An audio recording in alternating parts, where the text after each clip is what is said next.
அனைவருக்கும் வணக்கம். கிராம உதவியாளர் எக்ஸாம்ஸு வர நவம்பர் மாதத்துக்கு பிறகு வந்துடும். ஸோ அதுக்குள்ளே உங்களுக்கு டைம் இருக்குது. அதுக்கான ஆன்லைன் கிளாஸஸ் நம்ம கொடுத்துக்கிட்டு இருக்கோம். வேணுங்கிறவங்க கீழே ஒரு காண்டாக்ட் நம்பர் போகும், அதில் காண்டாக்ட் பண்ணிக்கோங்க. நீங்கள் அந்த எக்ஸாம் போகிறதுக்குள்ளே என்ன பண்ணணும் அப்படின்னா, அந்த வில்லேஜ் அசிஸ்டண்ட் எக்ஸாம் ரிலேட்டடாக நிறைய இன்ஃபர்மேஷன் கேதர் பண்ணணுங்க. அந்த இன்ஃபர்மேஷன் என்னென்ன நீங்கள் கேதர் பண்ண போகிறீங்க அப்படிங்கிறத இந்த வீடியோவில் பார்க்க போகிறோம். ஸோ முதல்ல பார்த்தீங்கன்னா, நீங்கள் எந்த மாவட்டமோ அந்த மாவட்டத்தை பற்றி நல்லா தெரிஞ்சு வச்சுருக்கணும். அந்த மாவட்டத்தில் இருக்கிற டேட்டா எல்லாமே, அதில் ஊராட்சி ஒன்றியம் எத்தனை இருக்குது, உங்களோட மாவட்டத்தில் உங்கள் ஊராட்சி ஒன்றியத்துக்கு யார் தலைவராக இருக்கிறாங்க, அந்த தலைவர் அலுவலகத்தினுடைய நடவடிக்கைகள் என்னென்ன, அதில் கிளர்க்கு இருப்பாங்கள்ல அவங்க நடவடிக்கைகள் என்னென்னு தெரிஞ்சிருக்கணும். அதுக்கப்புறம் உங்கள் மாவட்டத்தில் சுற்றுலா தலங்கள் என்னென்ன இருக்குது, அதோட ஃபெமிலியாரிட்டி என்ன அப்படின்னு தெரிஞ்சு வச்சுருக்கணும். அதுக்கப்புறம் பார்த்தீங்கன்னா, ஏதாவது ஒரு ஹிஸ்டாரிக்கல் பிளேசஸ் இருக்கும் இல்லையா, அந்த மாதிரி, இல்லைனா இப்போ சாங்சுரிஸ், பேர்ட் சாங்சுரிஸ் அந்த மாதிரி கூட இருக்கலாம்ல, அந்த மாதிரிலாம் இருந்தால் தெரிஞ்சுக்கலாம். அதுக்கப்புறம் சிறப்பான நபர்கள்ன்றத இடத்துல என்ன தெரிஞ்சிருக்கணும்னா, அந்த மாவட்டத்தில் ரொம்ப ஃபெமிலியராக இருக்கிற ஆத்தர்ஸாக இருக்கலாம், இல்லை சயின்டிஸ்டாக இருக்கலாம், இல்லைன்னா இந்தியாவினுடைய மிகப்பெரிய ஆளுமைகளாக இருக்கலாம்ல, அந்த மாதிரி இருக்கிறவங்கள நீங்கள் தெரிஞ்சு வச்சுக்கணும். சரிங்களா? ஸோ அடுத்தது, உங்கள் மாவட்டத்தில் இருக்கிற உங்கள் ஊரில் அல்லது உங்களோட தாலுக்காவில் இருக்கக்கூடிய கோவில், மசூதி, தேவாலயத்தை பற்றியெல்லாம் தெரிஞ்சுக்கணும். கவுண்டிங், எத்தனை கோவில் இருக்கலாம், எத்தனை மசூதி, எத்தனை தேவாலயம் இருக்கலாம்னு தெரிஞ்சிருக்கணும். அதுக்கப்புறம் ஜியாகிரபி ரிலேட்டடாக நீங்கள் தெரிஞ்சுக்க வேண்டியது, இந்த ஆறுகள் கண்டிப்பாக தெரிஞ்சிருக்கணும். ஏன்னா ஒரு கிராமத்தில் விஏஓவோட வேலையே என்னென்னா, நிலத்துக்கு வரிகள் வசூலிக்கிறதா. அப்போ அந்த வரி வசூலிக்கிறதுக்கு அவருக்கு நீர் பாசனத்துக்கு பார்த்தீங்கன்னா, ஆற்று பாசனம், கிணத்து பாசனம், ஏரி பாசனம், குளத்து பாசனம், இந்த மாதிரி பாசன வசதிகளை பயன்படுத்தி தான் அந்த நிலத்துக்கான வரியை ஃபிக்ஸ் பண்ணுவாங்க. அப்போ நம்ம ஊரில் எத்தனை ஏரி, குளம், கம்மா இதெல்லாம் எத்தனை இருக்குது அப்படின்னு நீங்கள் தெரிஞ்சு வச்சுருக்கணும். சில ஊரில் அந்த ஏரியோ அல்லது அந்த ஆறுகள் மேலேயோ டேம் கட்டியிருக்கலாம், ஏரிகளுக்கு மதவு கட்டியிருப்பாங்க. ஏரிகள் ஏதாவது இப்போ சோழர்கள் காலத்தில் கூட கட்டினது மாதிரி இருக்கலாம்ல, அந்த மாதிரி இருந்தால் கூட தெரிஞ்சு வச்சுக்கணும். இதெல்லாம் யார் காலத்தில் கட்டினது அப்படின்னு கூட தெரிஞ்சு வச்சுருக்கணும். அப்புறம் வருவாய் கிராமங்கள் மொத்தம் எத்தனை இருக்குது, துணை கோட்டங்கள், வட்டங்கள் எத்தனை இருக்குது, வருவாய் கிராமத்துடைய தலைவர் பேர் என்ன, செயலாளர் பேர் என்ன, அந்த கிராமத்தில் எத்தனை வார்டுகள் இருக்குது, வார்டு மெம்பர். நீங்கள் இன்னும் சொல்லப்போனால், நீங்கள் ஒரு கிராமத்தில் ஒரு பர்டிகுலர் வார்டோட ஒரு வார்டுக்குள்ளே தான் நீங்கள் வருவீங்க. அப்படி வரும்போது அந்த வார்டு மெம்பர் இருப்பார்ல, உங்களுடைய வார்டு எதுவோ அதுக்கான ஒரு மெம்பர் இருப்பார், அந்த பேர் தெரிஞ்சிருக்கணும். அப்புறம் உங்கள் ஊருடைய மக்கள் தொகை, வாக்காளர்களுடைய கவுண்டிங், எத்தனை ஓட்டிங்ஸ் இருக்குது உங்கள் ஊருக்கு, வருவாய் ஆதாரம் என்னென்ன இருக்குது, அதாவது நில வரி இருக்குது, தண்ணீர் வரி இருக்குது, நிலத்தீர்வை வரி இருக்குது அப்படின்னு சொல்லுவாங்கள்ல, அந்த மாதிரி வரிகள் எத்தனை இருக்குது. அப்புறம் புகழ்பெற்ற இடங்கள் தான் முன்னாடியே சொல்லிட்டேன் இல்லையா, அந்த மாதிரி. அதுக்கப்புறம் ரோடு ஃபெசிலிட்டியை பொறுத்த வரைக்கும் அரசு போட்டிருக்கக்கூடிய கிராம சாலைகள், வில்லேஜ் ரோடு, தார் ரோடு எத்தனை இருக்குது, அப்புறம் சிமெண்ட் ரோடு போடுவாங்க இல்லையா, அந்த மாதிரி எத்தனை இருக்குது, அப்புறம் இடுகாட்டுக்கு ரோடு அமைச்சிருக்கிறாங்களா, அந்த மாதிரிலாம் கேட்பாங்க. அதெல்லாம் நீங்கள் கலெக்ட் பண்ணிக்கணும். அதுக்கப்புறம் ரொம்ப ஃபெமிலியரான ஆறுகளாக இருக்கலாம், இல்லைன்னா காட்டாறுகளாக இருக்கலாம்ல, காட்டாறுகளுக்கும் சில ஊரில் பேர் வச்சுருப்பாங்க, அந்த மாதிரி டேட்டா தெரிஞ்சிருக்கணும். அப்புறம் ஊர் முழுக்க எத்தனை கிணறுகள் இருக்குது, அதில் தனிநபர் கிணறுகள் எத்தனை, பொது கிணறுகள் எத்தனை அப்படிங்கிற டேட்டா தெரியணும். அதுக்கப்புறம் மேல்நிலை நீர்த்தேக்க தொட்டிகள், அதாவது டேங்க் வச்சுருப்பாங்க, ஒரு ஊருக்கே டிஸ்ட்ரிபியூட் பண்ணுறதுக்கு வாட்டர் இருக்கிற டேங்க்கு. ஸோ அந்த மாதிரி டேட்டா கலெக்ட் பண்ணியிருக்கணும். அதுக்கப்புறம் பார்த்திங்கன்னா, மின்விசை திட்ட இணைப்புகள்னு சொல்லுவோம் இல்லையா, அதாவது சில இப்போ தென்காசி சைட்லலாம் பார்த்திங்கன்னா, அந்த குற்றால அருவி அது வருது அப்படின்னா, அதுலேருந்து ஏதாவது எலக்ட்ரிசிட்டியை அவங்க க்ரியேட் பண்ணுறாங்களா, இல்லை ஊட்டியில் பார்த்தீங்கன்னா அவலாஞ்சி எலக்ட்ரிசிட்டி இருக்கு இல்லையா, அந்த மாதிரியான அந்த மாதிரி டேட்டாலாம் நீங்கள் தெரிஞ்சு வச்சுருக்கணும். அப்புறம் தெருவிளக்குகள், எத்தனை தெருவிளக்கு கம்பங்கள் இருக்குது, இதெல்லாம் நீங்கள் பஞ்சாயத்து ஆஃபீஸ் டேட்டா கலெக்ட் பண்ணும்போது இதெல்லாம் உங்களுக்கு கிடச்சிரும். இதில் மேக்ஸிமம் சொன்ன இது எல்லாமே பஞ்சாயத்து ஆஃபீஸ் டேட்டா கலெக்ட் பண்ணிங்கனாலே கிடச்சிரும், அந்த மாதிரி ஞாபகம் வச்சுக்கோங்க. அதுக்கப்புறம் ஒரு ஆண்டுக்கு ஒரு வருவாய் கிராமத்தினுடைய மொத்த வருவாய் ரெவென்யூ எவ்வளோ ஒரு பஞ்சாயத்துக்கு கிடைக்கிது அப்படிங்கிற டேட்டாவை ஒரு ஆவரேஜாக தெரிஞ்சு வச்சுருக்கலாம். இதையுமே நீங்கள் பஞ்சாயத்து ஆஃபீஸில் கலெக்ட் பண்ணிக்க முடியும். அதுக்கப்புறம் சுங்கவரி வசூலித்தல், அதாவது சில ஊரில் பார்த்தீங்கன்னா அந்த ஊருடைய பவுண்ட்ரிக்குள்ளே தான் இது என்னென்னா வரி கலெக்ட் பண்ணுற, ரோடு டேக்ஸ் கலெக்ட் பண்ணுற ஒரு ஆஃபீஸஸ் வரும். அந்த மாதிரியான ஆஃபீஸஸ் வரும்போது அது மூலமாக எவ்வளோ கலெக்ட் ஆகுது அப்படின்னு தெரிஞ்சுக்கணும். இதெல்லாம் சில ஏரியாவை பொறுத்தவரை சிட்டியை சொல்லலாம். சிட்டியில் தான் இந்த மாதிரிலாம் இருக்கும், கிராமப்புற பகுதிகளில் இதுமாதிரி பார்க்க முடியாது. அதுக்கப்புறம் உயர்மட்ட தரைப்பாலங்கள், அதாவது இப்போ சில ஆறுகளை கடக்கிறதுக்காக ஒரு சாய்வான பாலங்கள் போட்டிருப்பாங்க, இல்லைன்னா கொஞ்சம் உயரம் குறைவான பாலங்கள் போட்டிருப்பாங்க. அந்த பாலம் வந்து எத்தனை இருக்குது அந்த ஊரில், ஏன்னா ஒரு ஊரை விட்டு இன்னொரு ஊருக்கு போகணுன்னா அந்த வழிகளை மருத்துவ அவசர காலங்களில் பயன்படுத்தணும்.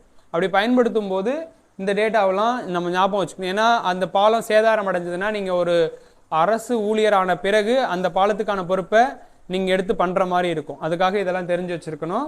அதுக்கப்புறம் சிமெண்ட் சாலைகள், தெருக்களுக்கு நடுவில் சிமெண்ட் சாலைகள் எத்தனை இருக்குது, இன்னும் எந்தெந்த தெருக்களில் அந்த சிமெண்ட் சாலைகள் போட சொல்லி கோரிக்கைகள் வச்சுருக்கிறாங்க, அந்த மாதிரி இங்கெல்லாம் தெரிஞ்சு வச்சுருக்கணுமா.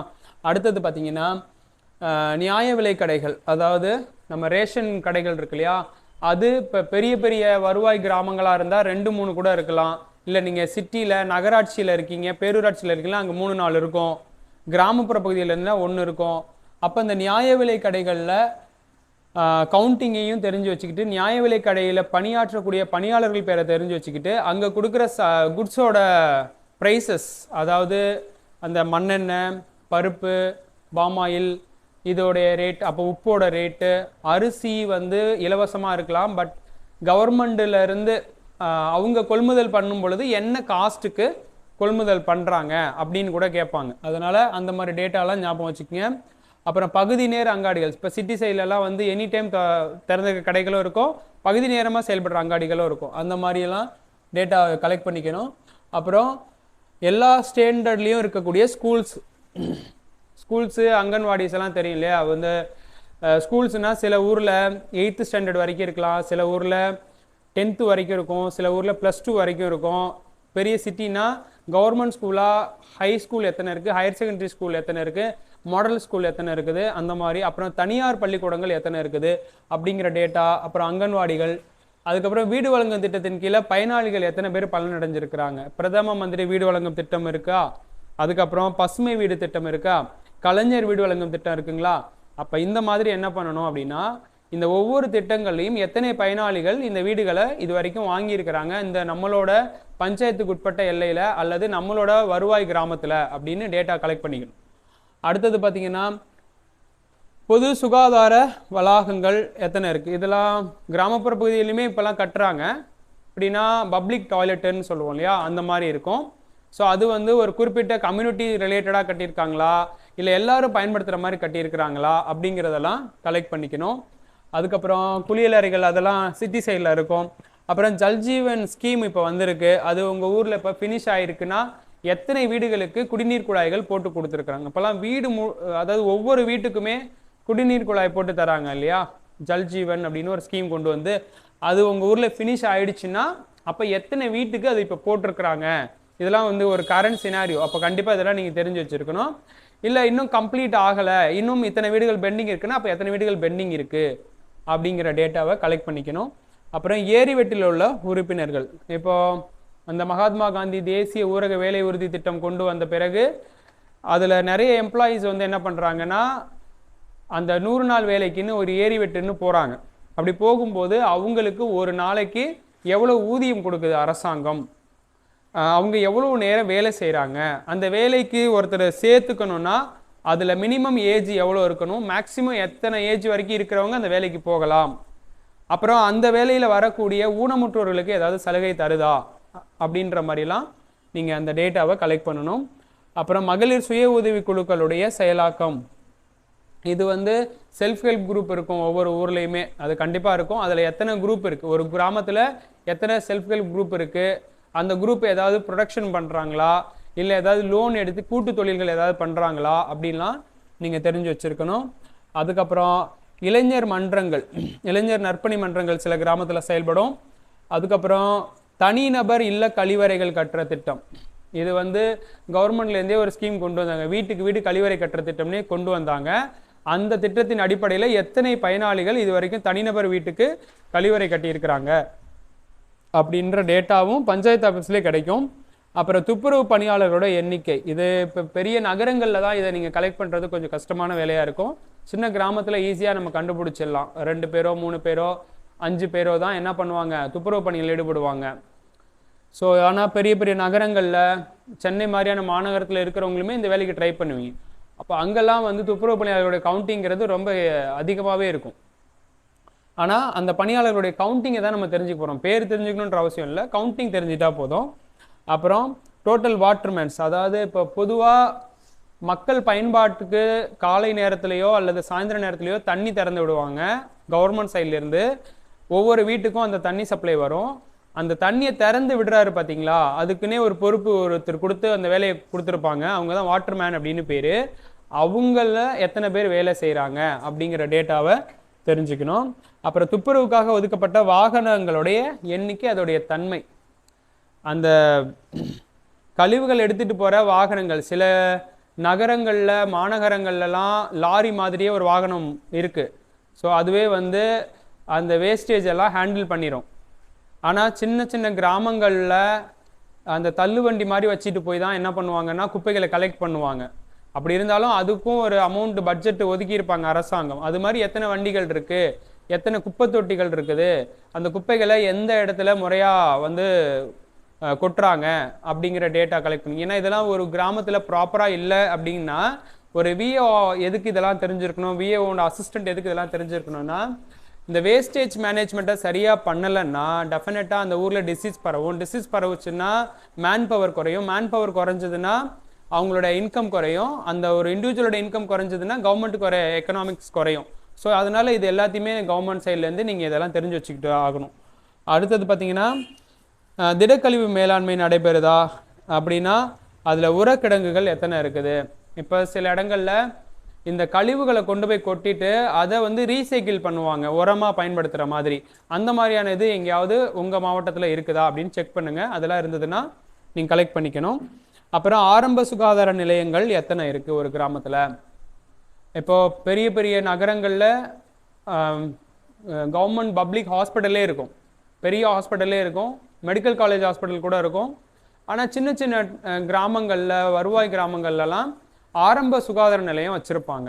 ஸோ அப்போ அதில் எத்தனை ஸ்டாஃப்ஸ் ஒர்க் பண்ணுறாங்க, டாக்டர்ஸ் எத்தனை, நர்சஸ் எத்தனை, அதுக்கப்புறம் அந்த அந்த பில்டிங் ரிலேட்டடாக அப்புறம் கால்நடை மருத்துவமனை கூட இதில் சேர்த்துக்கலாம். அந்த மாதிரிலாம் கூட தெரிஞ்சு வச்சுக்கணும். அதில் அப்புறம் உங்கள் ஊரில் ஒரே ஒரு ஹாஸ்பிட்டல் தான் இருக்குது அப்படின்னா அந்த ஊரில் இருக்கிற சீஃப் டாக்டர் யாராவது வந்துட்டு போவாங்கள்ல, அவங்க நேமையும் அங்கே இருக்கிற நர்ஸோட நேம், அவங்களோட உதவி மைய எண்ணெல்லாம் இருக்கும் இல்லையா, மருத்துவம் சார்ந்த உதவி மைய எண்கள், அதெல்லாம் தெரிஞ்சு வச்சுக்கணும்னு நினைப்பாங்க.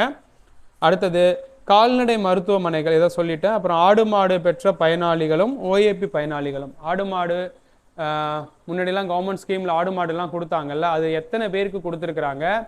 அப்புறம் இப்போ வந்து ஓஏபி கொடுக்குறாங்க.